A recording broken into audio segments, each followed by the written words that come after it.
मैंने तैयारी 2016 में शुरू की थी और उस टाइम पे सबसे पहले मेरा यही उद्देश्य था कि सबसे पहले अपने बेसिक्स स्ट्रॉन्ग करने हैं। तो बेसिक नॉलेज के लिए 5-6 सब्जेक्ट्स हैं जिस पे आपको बहुत सारा कमांड होना चाहिए, जैसे polity, history, geography, science, technology और एनवायरनमेंट। ये सब्जेक्ट्स पे आपको पूरी तरह कमांड होना चाहिए। तो इसके लिए एक आपको बेसिक सोर्स तैयार करना होगा जिसको आपको बार बार रिवाइज करना पड़ेगा। और दूसरी सबसे इम्पॉर्टेंट चीज़ है करंट अफेयर्स। उसके लिए आपको डेली न्यूज़पेपर पढ़ना पड़ेगा और आपको खुद के अपने नोट्स प्रिपेयर करने पड़ेंगे। जितने भी सोर्सेज से आप पढ़ रहे हैं वहाँ से इम्पॉर्टेंट पॉइंट्स आप नोट्स में लिखिए।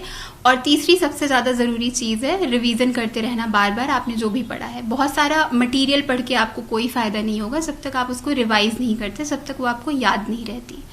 तो आपको उस पर ध्यान देना पड़ेगा।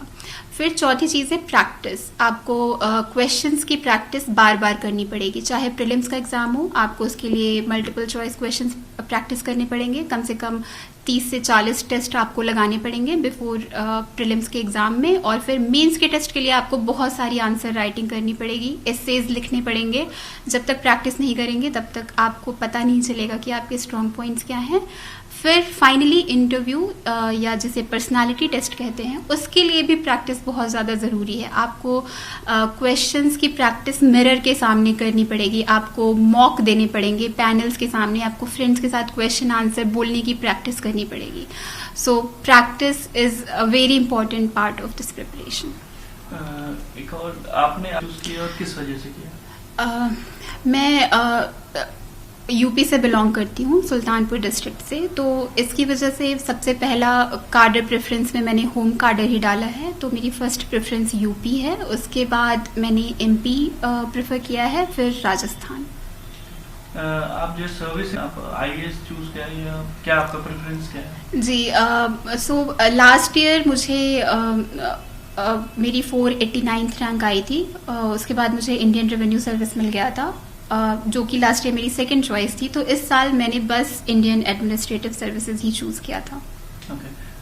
एक चीज जो ऑनलाइन हो रहा है तो काफी है, जो कि स्कूल्स को भी ऑनलाइन किया जा रहा है। तो क्या अब आने वाले टाइम में ये पॉसिबल है कि यूपीएससी की प्रिपरेशन भी ऑनलाइन हो सकेगी, या यूपीएससी की प्रिपरेशन करना ऑनलाइन मुश्किल होता है?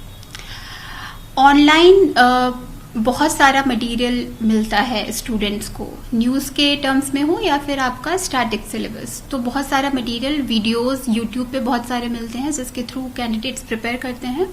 तो ऑनलाइन एजुकेशन आज बहुत बड़ा मीडियम बन गया है प्रिपरेशन का, नॉट जस्ट सिर्फ अर्बन एरियाज में रहने वाले कैंडिडेट्स के लिए नहीं, बल्कि इसकी वजह से रूरल एरियाज के कैंडिडेट्स के लिए अपॉर्चुनिटी बहुत बढ़ गई है। एंड जैसे जैसे कोविड आया है, आप जानते होंगे कोचिंग्स ऑलमोस्ट बंद हो गई हैं, स्टूडेंट्स आ नहीं रहे हैं दिल्ली, तो उसकी वजह से कोचिंग्स अपना क्लासेस ऑनलाइन शिफ्ट कर रही हैं। तो ये बहुत ही एक तरीके से पॉजिटिव चेंज भी है कि बच्चे अपने घर के